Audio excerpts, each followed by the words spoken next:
بسم اللہ الرحمن الرحیم۔ السلام علیکم، ویلکم ٹو ایسے ٹیچنگ زون۔ آج کی ہماری یہ ویڈیو 9th کلاس کی کتاب دور پاس کا کر رہے ہیں۔ آج ہم سبق نمبر 11 ہندوستان کی چند مشہور خواتین خاتون کی جمع ہے، یعنی بہت ساری عورتیں، یعنی کچھ عورتوں کے بارے میں یہاں پر خاتون ایک عورت ہوتی ہے اور خواتین زیادہ عورتیں ہیں نا، تو چند مشہور خواتین کے بارے میں اس سبق میں تو ہم پڑھتے ہیں۔ اس سبق کو دیکھتے ہیں کون سی مشہور خواتین ہیں۔ تو تاریخ گواہ ہے کہ تمام بندشوں کے باوجود خواتین نے ہر دور میں نمایاں کارنامے انجام دیے ہیں۔ سیاست کی سوجھ بوجھ ہو یا میدان جنگ میں بہادری سے لڑنا، فنون لطیفہ ہو یا شعر و ادب، پھر کھیل کود کا میدان، خواتین نے ہر جگہ اپنی صلاحیتوں کا لوہا منوایا ہے۔ یہاں کچھ ایسی خواتین کا ذکر کیا جا رہا ہے۔ تو دیکھیے سب سے پہلے جو خواتین ہے، جو خاتون ہے، اس کا نام، پہلی خاتون کا نام ہے زیب النساء بیگم۔ تو مغل خاندان میں نورجہاں کے بعد جس خاتون نے شہرت حاصل کی وہ زیب النساء بیگم ہے۔ وہ عالمگیر کی سب سے بڑی بیٹی تھی، نہایت ذی علم خاتون تھی، فارسی میں شعر کہتی تھی، مخفی ان کا تخلص تھا۔ شعر گوئی کے علاوہ انہیں عمارتیں بنوانے کا بھی شوق تھا۔ انہوں نے زینت المساجد کے نام سے ایک شاندار مسجد تعمیر کرائی۔ یہ دہلی کے مشہور علاقے دریا گنج میں واقع ہے اور گھٹا مسجد کے نام سے مشہور ہے۔ یہ مغلیہ طرز تعمیر کا بہترین نمونہ ہے۔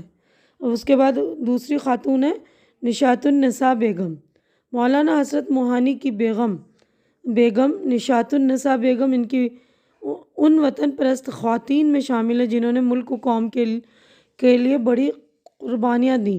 وہ سیاسی عوامی جدوجہد کے میدان میں 13 اپریل 1916 کو اس وقت اتریں جب ان کے شوہر مولانا حسرت موہانی دوسری بار جیل گئے۔ پردے کی پابندی کا لحاظ رکھتے ہوئے وہ مولانا کے ساتھ سیاسی جلسے جلوس میں شریک ہوتی۔ ان کی مالی حالت کمزور تھی اور مولانا جیل میں تھے، لیکن انہوں نے کبھی مدد کے لیے ہاتھ دراز نہیں کیے، یعنی ہاتھ اٹھائے نہیں۔ کتابیں، اخبارات اور رسائل فروخت کر کے گھر کا خرچہ چلایا اور مولانا کے لیے مقدمات لڑنے کا انتظام کیا۔ وہ سودیسی تحریک کی سرگرم رکن تھیں، اور جب مولانا نے علی گڑھ میں خلافت اسٹور قائم کیا تو ان کی دیکھ بھال بھی نشاط النساء بیگم نے کی۔ ہندوستان کی مکمل آزادی کے مطالبے کی حمایت کرنے والی وہ پہلی خاتون تھی، یعنی مکمل آزادی کا مطالبہ سب سے پہلے جو عورتوں میں کیا تھا، سب سے پہلے انہوں نے کیا تھا۔ نیکسٹ جو ہے خاتون بیگم اختر کی پیدائش 7 اکتوبر 1917 کو اتر پردیش کے شہر فیض آباد میں ہوئی۔ انہوں نے خاندانی روایات کی طرز پر موسیقی کی تعلیم حاصل کی۔ انہوں نے اپنی دلچسپی اور ریاض سے غزل گائکی کے نئے معیار قائم کیے اور انہوں نے غزل گائکی میں ٹھمری کو ایک فن بنا دیا۔ یہ کہا جاتا ہے کہ بیگم اختر غزل گائکی دو الگ الگ چیزیں نہیں ہیں۔ بیگم اختر کی شادی لکھنؤ کے معروف بیرسٹر اشتیاق احمد عباسی سے ہوئی۔ ان کے خاندان کی روایتوں کی وجہ سے انہیں موسیقی سے دور ہونا پڑا، مگر موسیقی ترک کرنے سے ان کی صحت پر برا اثر ہوا اور مستقل بیمار رہنے لگیں۔ ڈاکٹر کے مشورے سے انہوں نے دوبارہ گانا شروع کیا اور تندرست ہو گئیں۔ فن موسیقی میں بیگم اختر نے غیر معمولی شہرت حاصل کی۔ انہوں نے فلموں میں اداکاری بھی کی اور گانے بھی گائے، لیکن ان کی شہرت اور مقبولیت کی اہم وجہ جو ہے غزل سرائی ہی ہے، یعنی غزل کا گانا۔ بیگم اختر کی خدمات کے اعتراف میں حکومت ہند نے انہیں پدم شری اور پدم بھوشن کے اعزاز سے نوازا۔ انہیں ساہتیہ ناٹک اکادمی ایوارڈ بھی دیا گیا۔ زندگی کی آخری سانس تک وہ موسیقی سے وابستہ رہیں۔ احمد آباد میں غزل سرائی کے ایک پروگرام کے دوران ان کی طبیعت خراب ہوئی اور اس بیماری میں ہی 7 اکتوبر 1974 کو، یعنی 1974 کو وہ اس دنیا سے رخصت ہو گئیں۔ ان کی آواز اور غزل سرائی کا انداز آج بھی زندہ ہے۔ تو یہ 3 خاتون کے بارے میں۔ تو اب ہم آگے بڑھتے ہیں، ہمارا چیپٹر ہو گیا کمپلیٹ۔ تو نیکسٹ پیج پر دیکھیے، یہاں پر مشق ہماری سٹارٹ ہو گئی ہے۔ پڑھیے اور سمجھیے۔ تو یہ الفاظ معنی ہے۔ پہلا لفظ جو ہے خواتین، یعنی خاتون کی جمع میں نے پہلے آپ کو بتا دیا۔ خاتون کا مطلب ایک عورت، خواتین یعنی زیادہ، ایک سے زیادہ عورتیں۔ اب لوہا منوانا ایک محاورہ ہے جس کا مطلب ہوتا ہے لوگوں کو اپنی بہادری کا قائل کرنا، یعنی اپنی اہمیت کا احساس دلانا۔ ذی علم والا، علم جاننے والا، یا جاننے والی یا والا ہے نا.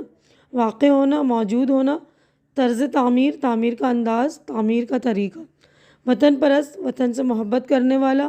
ہاتھ دراز کرنا، ہاتھ پھیلانا، لوگوں سے مدد مانگنا. فروخت کرنا، بیچنا. مقدمات، مقدمہ کی جمع. سرگرم، محنتی، جوش سے بھری ہوئی. رکن، ممبر. مطالبہ کرنا، مانگنا، طلب کرنا. اب نیکسٹ ہے ہمارا روایات، روایت کی جمع. طرز، طریقہ. ریاض، محنت، مشق. ریاض بولتے ہیں نا پریکٹس کو، ریاض کر رہے ہیں، مشق کر رہے ہیں. معروف، مشہور، نامی گرامی. تو یہ والا پیج ہمارا کمپلیٹ ہو گیا. اب نیکسٹ پیج پر ہم دیکھتے ہیں. اس کے بعد دیکھیے یہاں پر نیکسٹ لفظ ہے غیر معمولی، یعنی امید سے زیادہ. خدمات، خدمت کی جمع. اعتراف، تسلیم کرنا یعنی ماننا. وابستہ رہنا، تعلق رکھنا. اب اس کے بعد نیکسٹ ہے ہمارا سوچیے اور بتائیے. تو یہاں پر ہمارے 5 کویشچن ہیں، 5 سوالات ہیں. تو جوابات بھی دیکھ لیجیے گا پانچوں کے. پہلا سوال ہے زیب النساء بیگم کون تھی؟ تو جواب دیکھ لیجیے. تو دیکھیے جواب ہے زیب النساء بیگم عالمگیر کی سب سے بڑی بیٹی تھی. سوال نمبر 2 ہے زیب النساء بیگم نے کون سی مسجد تعمیر کرائی؟ یہ کہاں واقع ہے؟ زیب النساء نے زینت المساجد کے نام سے ایک شاندار مسجد تعمیر کرائی. یہ دہلی کے دریا گنج علاقے میں واقع ہے. سوال نمبر 3 ہے بیگم اختر اور غزل گائیکی 2 الگ الگ چیزیں نہیں ہیں، اس جملے کی وضاحت کیجیے. انہیں اس جملے کا مطلب بتانا ہے ہمیں. تو جواب دیکھیے بیگم اختر ایک اچھی غزل سرا تھی. غزل سرا یعنی غزل گانے والی. انہوں نے اپنی دلچسپی اور مشق سے غزل گائیکی کے نئے معیار قائم کر کے اس غزل سرائی میں ٹھمری کو ایک فن بنا دیا. ان کے بغیر غزل اور غزل کے بغیر بیگم اختر ادھوری تھی. دونوں کو ایک دوسرے سے الگ نہیں کیا جا سکتا، اس لیے کہا جاتا ہے کہ بیگم اختر اور غزل گائیکی 2 الگ الگ چیزیں نہیں ہیں.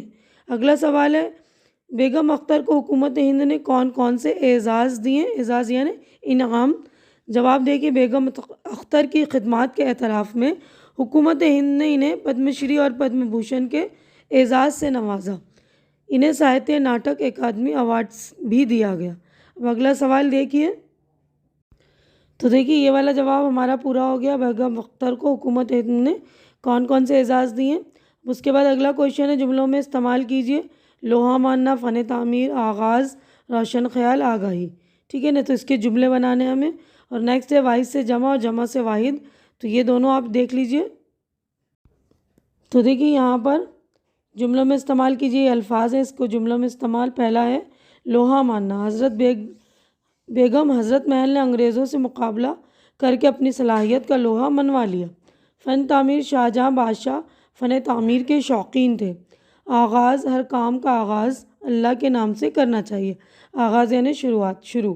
روشن خیال، سر سید احمد خان روشن خیال انسان تھے. آگاہی، حضور کو دشمنوں کی سازش کے بارے میں پہلے ہی آگاہی ہو جاتی. آگاہی یعنی جانکاری. اب نیکسٹ ہے واحد سے جمع اور جمع سے واحد، یعنی جو جمع ہے اس کی واحد لکھنی ہے دیکھیے، اور جو واحد ہے ان کی جمع لکھنی ہے. تو پہلا لفظ دیکھیے جمع ہے یہ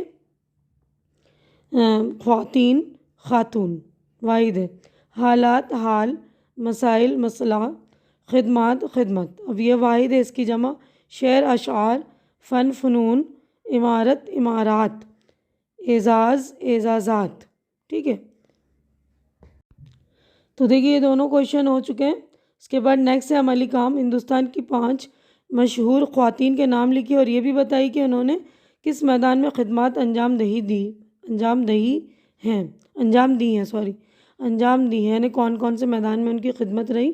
تو اس کا بھی جواب دیکھ لیجئے. تو دیکھیے پہلی جو خاتون ہے اس کا نام ہے قرۃ العین حیدر. قرۃ العین حیدر اردو کی ممتاز ترین افسانہ نگار اور ناول نگار تھیں.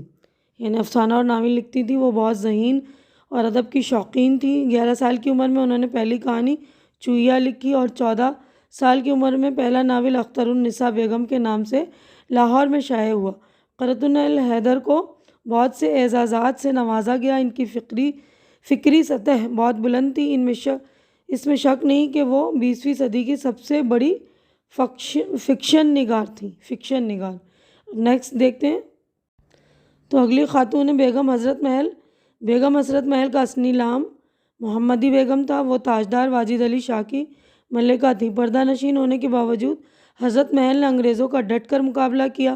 جنگ ہارنے کے بعد جب ان کی تحریک کمزور پڑ گئی تو انہوں نے انگریزوں کی ہر پیشکش کو ٹھکرا دیا اور اپنے بیٹے اور ساتھیوں کے ساتھ نیپال چلی گئیں۔ اب اگلی خاتون ہے چاند بی بی۔ چاند بی بی احمد نگر کے بادشاہ حسین نظام شاہ کی بیٹی تھی۔ شوہر کے انتقال کے بعد وہ بیجاپور کو چھوڑ کر احمد نگر گئیں۔ آپسی جھگڑے کی وجہ سے سلطنت کمزور ہو چکی تھی۔ چاند بی بی حالات سدھارنے کی کوشش میں ناکام رہیں۔ پہلی بار چاند بی بی نے فوج سے مقابلہ کیا، دوسری بار صلح کے فیصلے میں ناکام رہیں۔ سازشی سرداروں نے چاند بی بی پر مغلوں سے مل جانے کا الزام لگا کر اسے قتل کر دیا۔ چاند بی بی کی شہادت نے یہ ثابت کر دیا کہ انہیں اپنے وطن سے سچی محبت تھی۔ مرتے دم تک وہ وطن کی خدمت کرتی رہیں اور وطن کی خاطر شہید ہوئیں۔ انہی کارناموں کی وجہ سے آج تک ان کا نام زندہ ہے۔ تو اگلی خاتون ہے گلبدن بیگم۔ تو گلبدن بیگم بابر کی بیٹی تھی۔ گلبدن بیگم نے فارسی زبان میں ایک کتاب ہمایوں نامہ لکھی۔ انہوں نے اس کتاب میں اس زمانے کے سیاسی، سماجی اور اپنے خاندانی حالات بہت سادہ اور دلنشیں انداز میں بیان کیے۔ گلبدن بیگم نے مغل بادشاہوں کے خاندانی حالات، ان کے رہن سہن کو جتنی دلچسپی سے لکھا ہے وہ کسی مورخ کے بس کا کام نہیں۔ یعنی کوئی تاریخ داں جو ہے، مورخ تاریخ داں کو کہتے ہیں، یعنی انہوں نے اپنی جو گزری ہوئی ان کے حالات لکھے ہیں نا اپنے خاندان کے بارے میں۔ اب اگلی جو ہے پانچویں ہے، دیکھیے چوتھا یہ ہے، یہ پانچویں ہے ایس ایم سبا لکشمی۔ تو سبا لکشمی کرناٹک سنگیتکار کی گلوکارہ تھیں۔ ان کی آواز میں بہت سوز، مٹھاس اور فطری حسن تھا۔ انہوں نے 4 فلموں میں بھی اداکاری کی۔ سبا لکشمی کو ملک کے سب سے بڑے اعزاز سے نوازا گیا۔ اس کے علاوہ پدم بھوشن، بھارت رتن، رمن میگسیسی اور سنگیت کلانندھی ایوارڈ بھی دیے گئے۔ انہیں اقوام متحدہ کے ایک جشن میں گانے کے لیے خصوصی طور پر بلایا گیا۔ انہوں نے گاندھی جی کے لیے بھی بھجن گائے اور بہت سے فلاحی کاموں میں حصہ لیا۔ تو ہماری پانچوں جو خواتین ہو گئیں۔ تو دیکھیے پانچوں خواتین کے بارے میں ہم نے پڑھ لیا نا، اور انہوں نے کون کون سے میدان میں خدمات انجام دی وہ بھی ہم نے دیکھ لیا۔ یہیں پر ہمارا جو ہے پورا چیپٹر ہو گیا مکمل۔ امید ہے کہ جو کچھ میں نے آپ لوگوں کو سمجھایا ہے، کویشچن آنسر وغیرہ ساری چیزیں اچھی طرح سے سمجھ میں آ گئی ہوں گی، اور میری ویڈیو بھی آپ لوگوں کو اچھی لگ رہی ہوگی۔ اچھی لگ رہی تو اسے لائک کیجئے، زیادہ سے زیادہ شیئر کیجئے تاکہ جو بھی ضرورت مند آپ کے فرینڈس وغیرہ ان کی ضرورت پوری ہو سکے، ان کی ہیلپ ہو سکے۔ اور میرے چینل کو سبسکرائب کر کے آپ لوگ میری بھی ہمت بڑھائیے۔ ہماری نیکسٹ ملاقات انشاءاللہ نیکسٹ چیپٹر میں ہوگی۔ تب تک کے لیے آپ لوگ اپنا خیال رکھیے، مجھے دعاؤں میں یاد رکھیے۔ اللہ حافظ۔